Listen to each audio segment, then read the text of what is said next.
পশ্চিমবঙ্গে নির্বাচনের আবহে মমতা বন্দ্যোপাধ্যায় কলকাতার এক জনসভা থেকে নির্বাচন কমিশন এবং কেন্দ্রীয় এজেন্সিগুলির বিরুদ্ধে তীব্র ক্ষোভ প্রকাশ করেছেন। তিনি অভিযোগ করেন যে রাজ্য সরকার এবং প্রশাসনের ওপর চাপ সৃষ্টি করা হচ্ছে। নমস্কার, আমি প্রদীপ্ত। খবর ও কথা চ্যানেলে আপনাদের সবাইকে জানাই স্বাগত। মমতা বন্দ্যোপাধ্যায় অভিযোগ করেন যে নির্বাচন কমিশন গত 6 মাস ধরে এসআইআর এর নাম করে ক্ষমতা দখল করে নিচ্ছে এবং সেখানে দুর্যোধন এবং দুঃশাসনদের বসানো হয়েছে অফিসার্স হিসেবে। ঠিক কি বলতে চাইছেন তিনি? আপনারা সবাই জানেন, গত প্রায় কয়েক মাস ধরে নির্বাচন কমিশন কিন্তু দুধ কলা দিয়ে মমতা বন্দ্যোপাধ্যায়ের পোষা অফিসারদের অনেককেই বিভিন্ন জায়গায় বদলি করে দিয়েছে। তাদের জায়গায় সারা দেশ থেকে আনা হয়েছে কিছু জাদ্রেল অফিসারকে, যারা কিন্তু পুলিশ ফোর্সটাকে আর বায়াসডভাবে কাজ করতে দিচ্ছেন না। পুলিশ ফোর্সের কাজ আইন শৃঙ্খলা রক্ষা করা, কোনো দলের তাবেদারি করা নয়। খোলা বন্দুক হাতে নিয়ে দাঁড়িয়ে থাকে এসআই এর ছবিটা আপনারা সবাই দেখেছেন, কিন্তু এর পিছনের কারণটা কি জানেন? অনবরত পাথর বৃষ্টি হচ্ছিল পুলিশের ওপরে। এই এসআই একা রুখে দাঁড়িয়েছেন হাতে একটা খোলা বন্দুক নিয়ে, ওপেন চ্যালেঞ্জ ছুড়ে দিয়েছেন পথ্থরবাজদের দিকে। পুলিশের এই ভূমিকা আরো আগে যদি আমরা দেখতে পেতাম, তাহলে কি রাজ্যটার এরকম অবস্থা হতে পারত? মমতা বন্দ্যোপাধ্যায় তার এই জনসভা থেকে আরো কিছু গুরুত্বপূর্ণ মন্তব্য করেছেন। তিনি বলেন যে ভোট পরিচালনার দায়িত্বে থাকা অফিসারদের সাথে বিজেপি পরিবারের সম্পর্ক রয়েছে।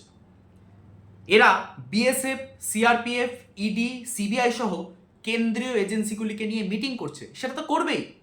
নির্বাচনের আবহে নবান্নে বসে থাকা বড় বড় পুলিশের অফিসাররা তারা এইসব কেন্দ্রীয় সংস্থাগুলোর সাথে মিটিং করবেন না? তাহলে রাজ্যে আইন শৃঙ্খলা রক্ষা করবেন কি করে তারা? যাই হোক, মমতা বন্দ্যোপাধ্যায় আরো উল্লেখ করেন যে গ্রামে এখন হরিনাম সংকীর্তন বা আজানের পরিবর্তে শুধুমাত্র বুটের আওয়াজ শোনা যাচ্ছে, যা সাধারণ গ্রামবাসীর মনে চরম ভীতি সৃষ্টি করছে। কিন্তু ভোট পার্সেন্টেজ তো তা বলছে না। 92% ভোট। আমি আপনাদের আগেও বলেছি, 2011 সালে পরিবর্তন হয়েছিল, সে বছর ভোট পার্সেন্টেজ ছিল মাত্র 81%। সেখানে 93%, 92% ভোট, এটা কিন্তু রেকর্ড। কেউ কোনোদিন রাজ্যে দেখেনি এত পরিমাণ ভোট, এত পরিমাণ ভোটের শতাংশ।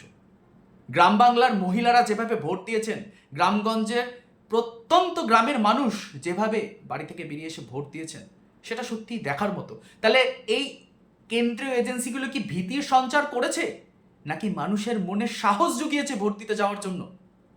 এটাই আমার প্রশ্ন আপনাদের কাছে। মমতা বন্দ্যোপাধ্যায় আরও বলেন যে নির্বাচনের সময় নির্বাচনী এলাকার বাইরের লোক থাকা নিয়ম বিরুদ্ধ।